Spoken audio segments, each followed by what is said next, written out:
vlogs. I am finally back home and I'm back on track in my routine, and I'm working on Project Bug. I found this YouTube channel recently. The creator's name is David Burrell, and he has interviews all sorts of interesting people in the writing industry, from authors to the head of famous publishing houses. So there are so many interesting conversations to listen to. But the other day I was watching and listening to his interview with Steven Pressfield. He actually had two interviews with him, and I watched both of them. So I don't remember which one that was from, but I've read a lot by Steven. I've read a lot about the war of art and how ideally you want to treat this as your career and be professional about it and do the work and hope that one day somebody wants to read what you produced. But I have never heard this particular idea, and he calls it 60 scenes, and he says that basically that's like a traditional movie making idea. The screenwriters, as they're writing the screenplay, they see the movie as 60 scenes. It's around 60 scenes, the full feature. And so one of the ways to brainstorm an idea to plot is to start plotting the scenes that you know are happening and fill in the gaps, right? So maybe you have a couple of scenes in the beginning, a couple of scenes in the end, and a couple of scenes in the middle, and then you put them on index cards, and then you put the rest as you figure out what else is happening. And I thought this is such a wonderful idea and such a great way to plot, to be in full control of your book. I can envision my book as a movie easily. This is a wonderful way to find out the missing pieces and to also see it all from the beginning to the very end, and to know exactly where each piece fits or maybe it doesn't fit, and to realize that I can move things around. It was like a breakthrough. I was like, oh really? That could really work, because I do have, so I put out this morning everything I have written already as narrative, right? Every scene that I have written, and the scenes that I could remember just on top of my head. I don't have my book with me, it's downstairs and everybody's sleeping, so I don't want to be going up and down, but I wrote down the things that I could remember that are happening, that I haven't written yet, but they're definitely happening. And so as of now, I have 1, 2, 3, 4, 5, 6, 7, 8, 9, 10, 11, 12, 13, 14, 15, 16 scenes in front of me. I'm sure if I think more, I'll come up with more. But I assume, I don't know. Actually, I can't assume anything. I need to look at my brainstorming book, the one that I've been working on the entire travel time, and see if I have most of the 60 scenes down or not, or if I have to think more about what happens in the middle. But I'm very excited to try this approach, because I feel like if you see your book as 60 scenes, then it's such a manageable number that if people have problems with a specific interaction, you know that this interaction is a part of a particular scene, and then you know the goal of that scene, right? Because as you plot them, there is going to be no fluff. Or if there is fluff, it's fluff that you really want and need in the book. But every scene has a role, and so when you see it like that, then it's easier to fix something that's wrong with a particular scene, and it also should be easier to fix if something's wrong on a more global scale with a plot, because if that's a pacing issue, then you look at your scenes and you think, okay, this one is more action driven, should I move it a little bit earlier to fasten the pace, and then should I move this more lyrical one in some other place. I love it. I love it. I don't know how, I've never heard of this before, but I mean, I've heard that people plot using index cards. I just never understood really what it meant. Yeah, people write things on index cards, but then what? I don't think I ever fully comprehended why this helps, and now I know. So Anyways, today is Sunday. I'm working today. So the only time I have today is this little hour in the morning that I'm using to see how many scenes I have. So I will see you guys next time. Good morning. Today is Friday and I am going on a walk. I have to be at work in about a couple of hours, but I try to go on a short walk the moment I wake up. So that's what I'm doing. And I also wanted to talk to you about the plan of attack for this morning because I won't have much time, but I still want to work on my book. I also wanted to talk a little bit about this week, which was crazy and very unexpected in many ways. So recently, as you know, I've posted some travel vlogs, and you know, I have a small channel. I usually don't get that many views, and this week my London vlog suddenly took off in a way that I'm not used to at all. So obviously for like bigger YouTubers, the numbers that I have are still small, but for me they are gigantic. So there was one day I went to bed with like 20 views or something like that, and that was not even the day that I posted the vlog. I posted it like 3 days earlier or something like that. So I go to bed and then I wake up, and the first thing I see on my phone is a comment from somebody from London or from England, like judging by the contents of the comment. And I'm like, oh wow, interesting, like an actual English person saw my vlog. And then I look at, sorry for the plane noise, then I look at the numbers, right? And I see that now it's like 160 views. I'm like, okay, that's great. Like, it looks like, you know, it's been shown to some people, etc.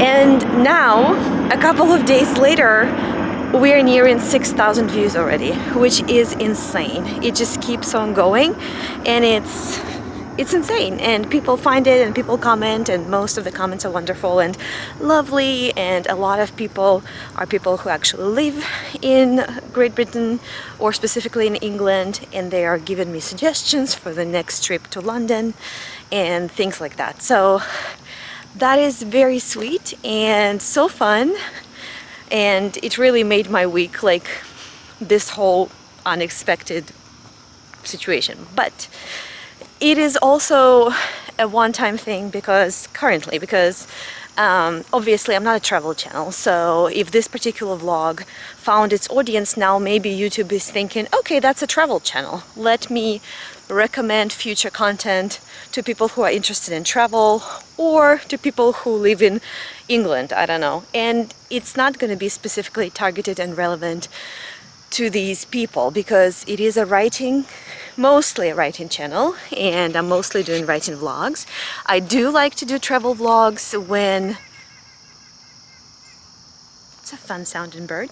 I do like to do travel vlogs when I'm traveling somewhere, but I do not travel that much, you know. I wish I had the money to travel a lot, but I don't usually. I do have a gigantic travel plan for 2030, and I'll tell you about it in a moment, but my next couple of trips are gonna be local. I will be filming at least one of them for sure, maybe both. I haven't decided yet.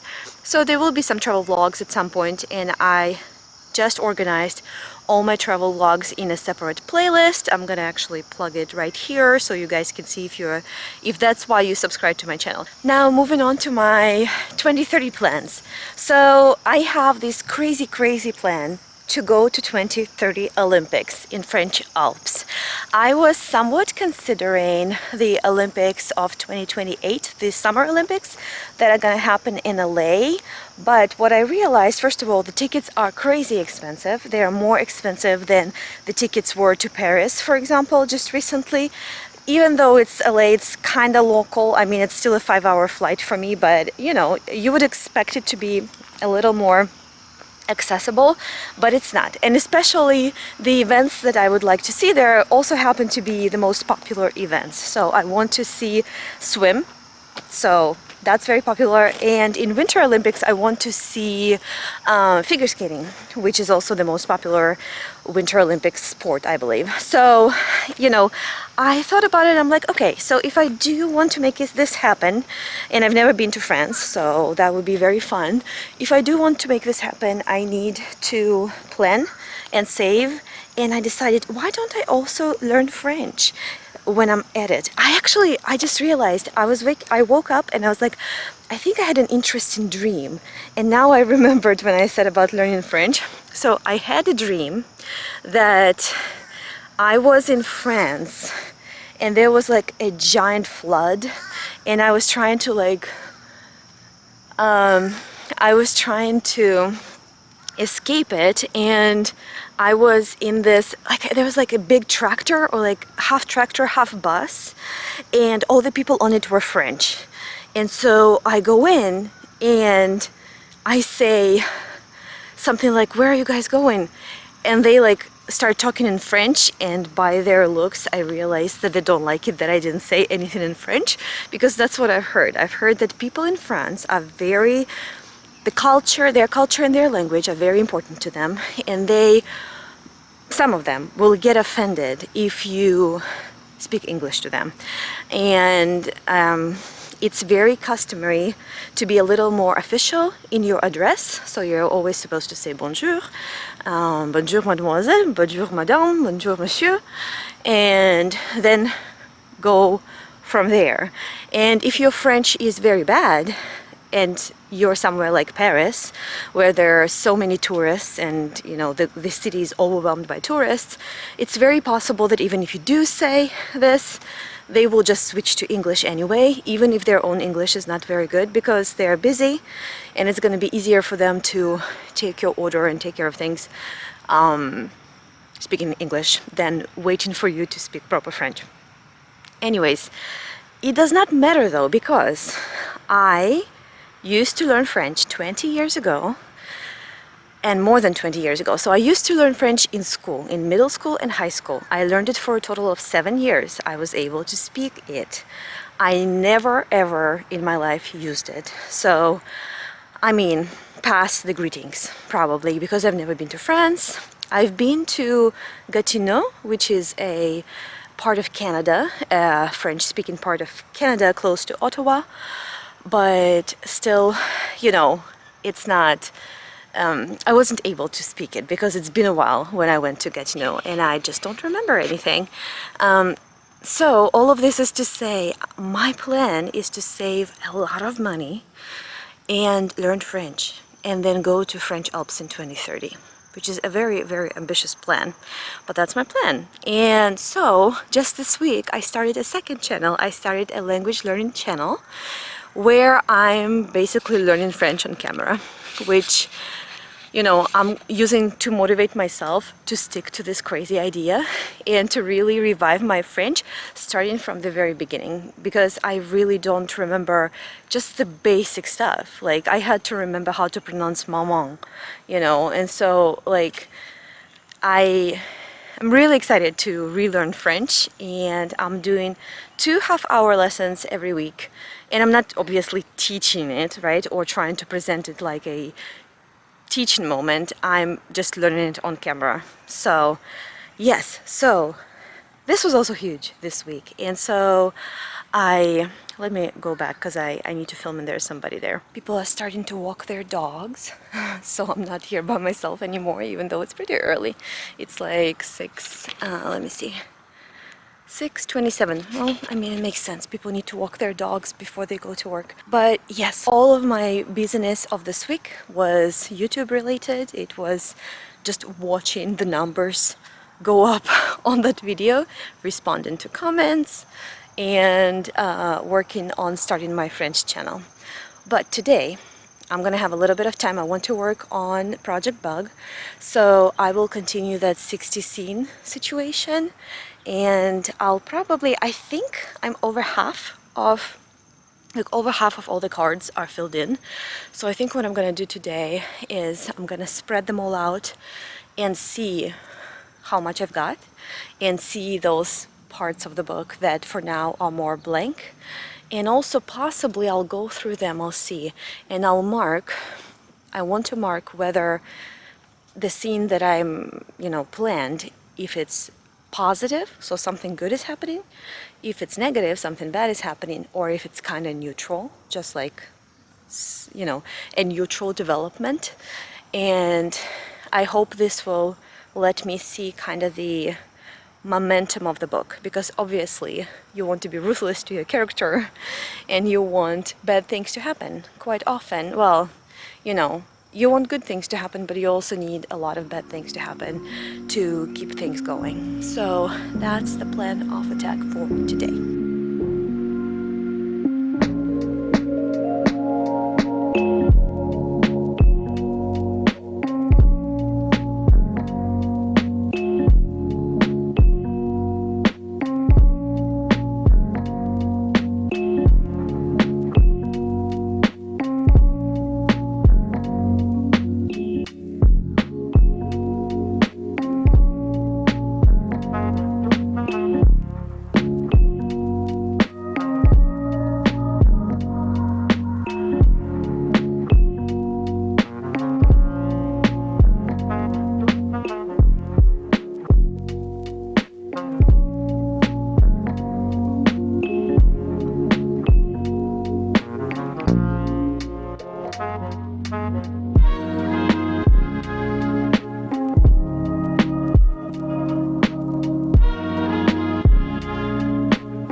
Just a quick update on where I got with the scenes before I wrap up this vlog.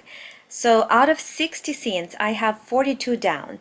It does not mean they are very detailed. Sometimes I don't even know all of the people that are going to be in the scene, but it either has the important event or the important feeling. So each scene has some heart to it, which I can center and build around. 18 scenes are either completely blank or they have something that's relevant, but it's not yet the meat of the scene. So it could be a location or the characters, but I don't yet know exactly what's going to happen in the scene. I don't want to procrastinate and turn planning into a way to delay actually writing the book. So what I'm gonna do with what I have right now, I'm gonna look for the logic of the story.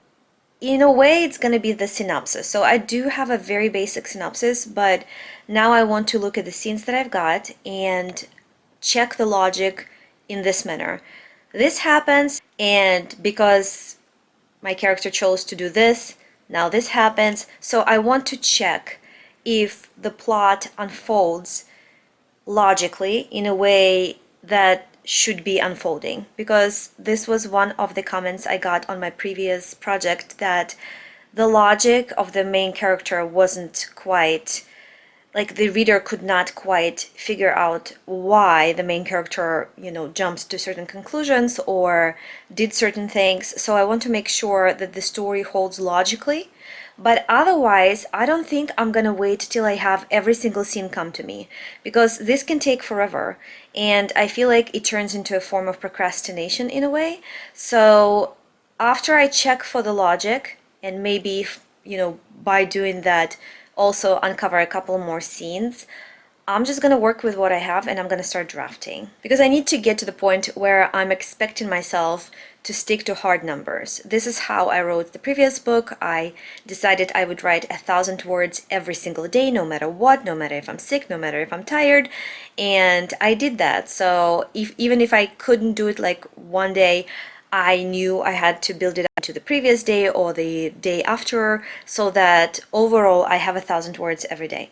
So with this project, that was my maximum probably capacity that I can require of myself. But with this project, I want to give myself a little more grace, and the number of words I will be requiring of myself will be 500. So 500 words every day. That's going to be my drafting plan. So starting next vlog, I'll be posting about my drafting progress. So I think the brainstorming part is over and it's time to actually write the story. I was talking to my writer friends the other day, and I was telling them that with this story, because it's so important to me and because I love the idea so much and I feel like this could be such a great story, I feel a lot of resistance because I'm afraid that by writing the story, I will ruin the potential that the story has.